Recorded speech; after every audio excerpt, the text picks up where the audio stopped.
कीते ने। हुण तुसीं इन्हां कानूनां बाबत चंगी तरह जाणदे ही हो। वेखो 3 कानून ने, the produce trade and commerce ordinance, जिन्हों फ्री मार्केट कह देंगे। अमरीका कनेडा च भी यह कानून फेल हो चुका है। यह MSP खत्म करने का तरीका है, निर्धारित रेट जो घट तो घट फसल लई मिलता है।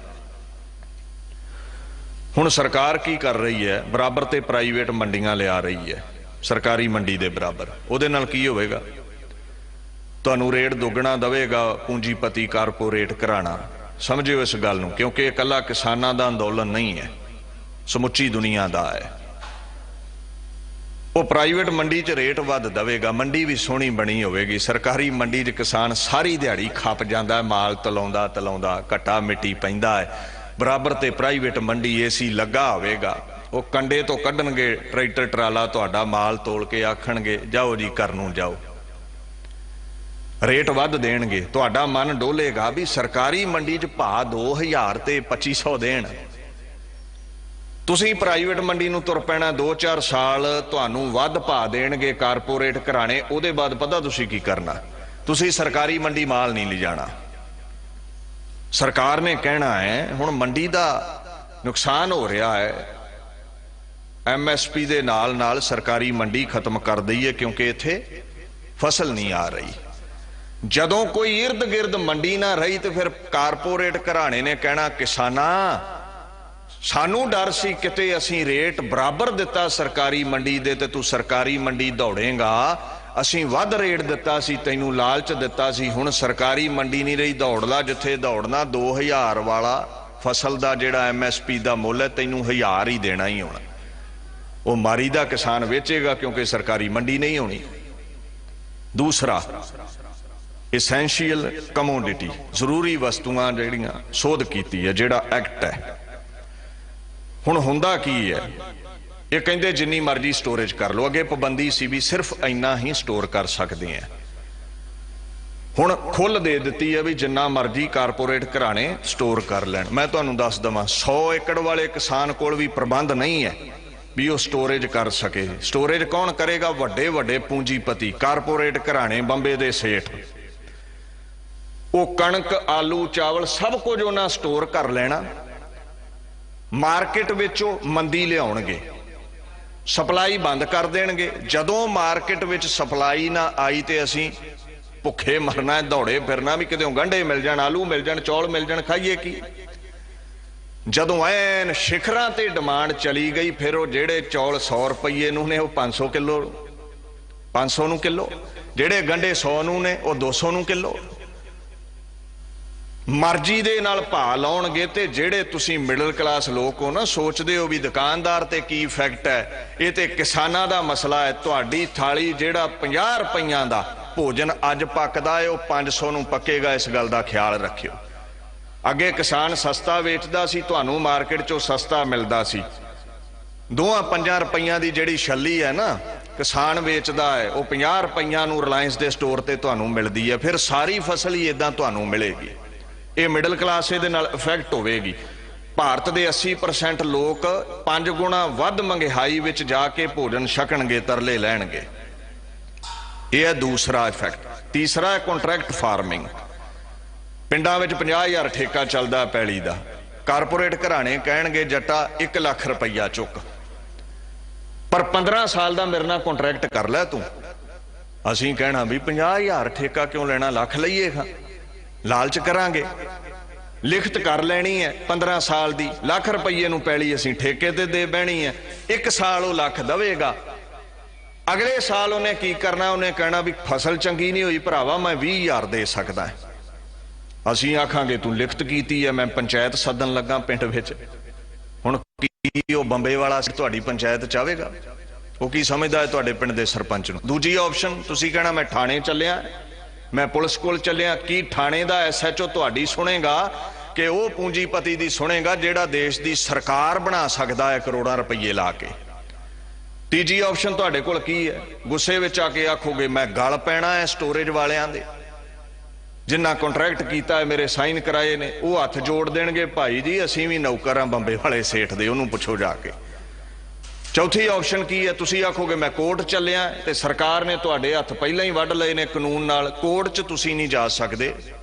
तुसीं जाओगे डीसी दे SDM दे, मैनूं दसो भी 5 एकड़ वाले गरीब किसान दी सुनेगा डिप्टी कमिश्नर के बंबे दे वड्डे सेठ दी सुनेगा?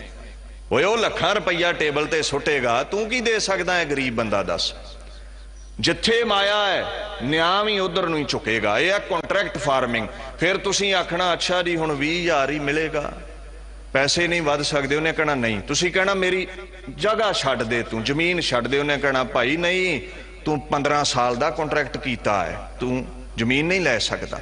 फिर पता की करेगा किसान? हाथ जोड़ेगा, मैनू जो देना है दे दो, मेरी जमीन लै लवो।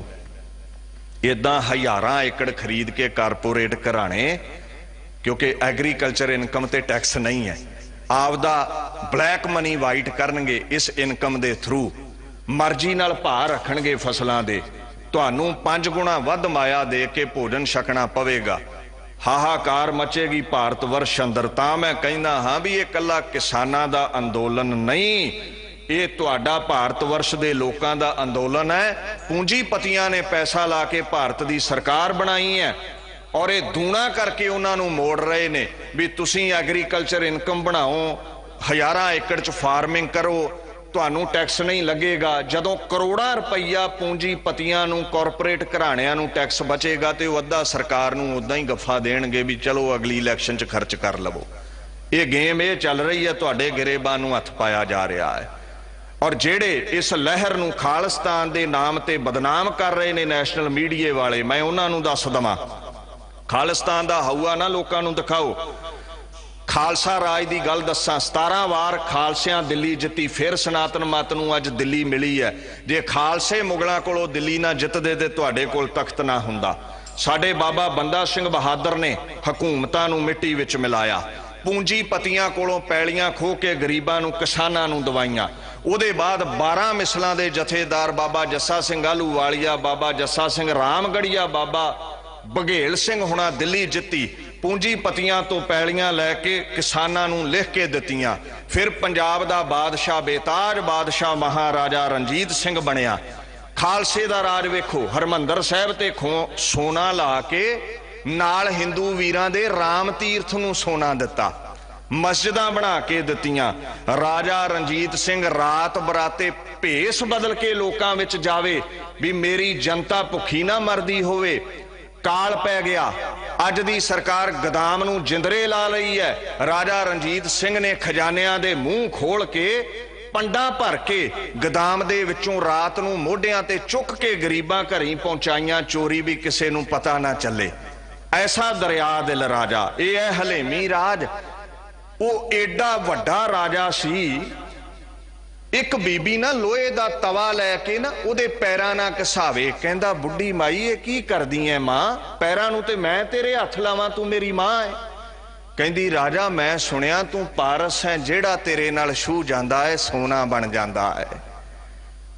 खेड़े विच आया राजा, कहंदा ओ बुढ़ी माई दा तवा तोलो, इस लोहे दे तवे दे बदले सोना भर के दे दिओ, इनू मोहरा भर के दे दिओ इसनूं। यह है हलेमी राज, यह है खालसे दा राज। खालसे दा राज कोई राइफलों का राज नहीं, कोई अतवाद का राज नहीं। ये लोग बदनाम कर रहे ने भारत वर्ष दे कानून थले, जिथे भारत दे किसान दबे गए। अज पंजाब दे सिखां आवाज उठाई ते साडे हिंदू वीर राजस्थान दे ने, चाहे मुसलमान वीर, चाहे ईसाई ने, बिहार दे ने, यूपी दे ने, हरियाणे दे ने, सारे नाल चल पे ने। ये लहर भारत वर्ष दे किसानां दी लहर बन गई है, एक धर्म दी नहीं। जे राजा रणजीत सिंह वांग राज करना है ते ओदा जीवन पढ़ो। अज दे हुक्मरानों, खालसे दा राज सी सब सुखाली वुठियां, इहो हुआ हलेमी राज जियो। हलेमी राज जिथे हर एक नूं एक जैसा व्यवहार किया जावे, हर एक दी झोली माल मता पाया जावे, जिथे सारे धर्मां दे लोक खुश रहन। ये खालसे दा राज सी। जे राज करना है तो खालसियां वांग करो। असीं इकल्ला राज कुर्सी ते ही नहीं कीता, लोकां दे दिलां विच भी साडे राजा रणजीत सिंह ने राज कीता है। ऐसा राज चाहिदा है लोकां दा। सो इत्थे लंगरां दे विच ਜਿੱਥੇ ਦਿੱਲੀ ਸਿੱਖ ਗੁਰਦੁਆਰਾ ਪ੍ਰਬੰਧਕ ਕਮੇਟੀ, ਸ਼੍ਰੋਮਣੀ ਕਮੇਟੀ, ਸਮੂਹ ਧਾਰਮਿਕ ਸੰਪਰਦਾਵਾਂ, ਬੜੀਆਂ NGOs ਲੰਗਰ ਚਲਾ ਰਹੀਆਂ ਨੇ। ਦਿੱਲੀ ਦੇ ਝੁੱਗੀਆਂ ਝੌਂਪੜੀਆਂ 'ਚ ਰਹਿਣ ਵਾਲੇ ਲੋਕ ਇੰਨੇ ਖੁਸ਼ ਨੇ, ਕਹਿੰਦੇ ਮੋਰਚਾ ਲੰਮਾ ਚੱਲਣਾ ਚਾਹੀਦਾ, ਸਾਡੇ ਨਿਆਣਿਆਂ ਨੂੰ ਰੱਜ ਕੇ ਰੋਟੀ ਮਿਲ ਰਹੀ ਹੈ ਉਸ ਦਿਨ ਦੀ। ਓਏ ਅੱਜ ਤੁਸੀਂ ਕਹਿੰਦੇ ਹੋ ISI ਫਲਾਨੀ ਢਮਕਾਨੀ ਏਜੰਸੀ ਨੇ ਪੈਸਾ ਦਿੱਤਾ ਕਿਸਾਨਾਂ ਨੂੰ ਲੰਗਰ ਲਾਉਣ ਲਈ। ਮੈਂ ਹੈਰਾਨ ਹਾਂ, ਜਦੋਂ ਕੋਵਿਡ-19 ਸਾਰੀ ਦੁਨੀਆ ਦੇ ਧਾਰਮਿਕ ਸਥਾਨ, ਪਬਲਿਕ ਪ੍ਰਾਈਵੇਟ ਸੈਕਟਰ ਬੰਦ ਸੀ, ਸਾਡੇ ਗੁਰਧਾਮਾਂ ਨੇ ਘਰ ਘਰ ਤੁਹਾਡੇ ਲੰਗਰ ਪਹੁੰਚਾਇਆ। ਉਦਣ ਨਾ ਇਹ ਏਜੰਸੀਆਂ ਦਾ ਪੈਸਾ ਲੱਗਾ ਤੁਹਾਨੂੰ, ਉਦਣ ਤੇ ਚਪਾਕੇ ਮਾਰ ਕੇ ਖਾਂਦੇ ਸੀ। ਅੱਜ ਜੇ ਅਸੀਂ ਆਪਣੇ ਲਈ ਕੁਝ ਮੰਗ ਰਹੇ ਹਾਂ, ਇਸ ਦੇਸ਼ ਦੇ ਬਸ਼ਿੰਦੇ ਹਾਂ, ਦੇਸ਼ ਨੂੰ ਆਜ਼ਾਦ ਕਰਾਉਣ ਲਈ 90% ਸਿੱਖਾਂ ਦੀਆਂ ਕੁਰਬਾਨੀਆਂ, ਤੁਹਾਡੇ ਨਾਲੋਂ ਵੱਧ ਤਖਤ ਤੇ ਬਹਿਣ ਵਾਲਿਓ ਸਾਡਾ ਦੇਸ਼ ਤੇ ਹੱਕ ਹੈ। ਜੇ ਹੱਕ ਮੰਗਦੇ ਹਾਂ ਤੇ ਅੱਤਵਾਦੀ ਹੋ ਗਏ। ਸੋ ਇਹ ਹਲੇਮੀ ਰਾਜ ਨਹੀਂ ਹੈ।